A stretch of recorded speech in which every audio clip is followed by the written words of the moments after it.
Hard work.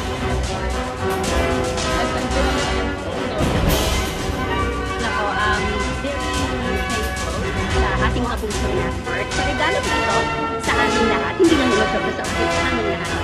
Nakakatuwa na din makita sa call na ito ang mga litrato ng bawat isa na